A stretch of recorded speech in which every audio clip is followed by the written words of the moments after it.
Ulam ideas napakadaling lutuin. So, pagkakulungan ng tubig ay linagay ko na ang luya, kamatis, sibuyas at pampalasa.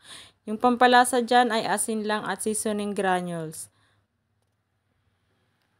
Then, linagay ko na ang pritong salmon. So, pinirito ko muna yan para hindi madurog at hindi rin siya malansa.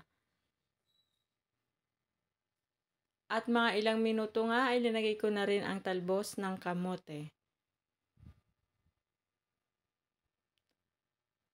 At sinunod ko na rin ang kalamansi juice. So, bali 7 piraso lang ang nilagay ko dyan na kalamansi.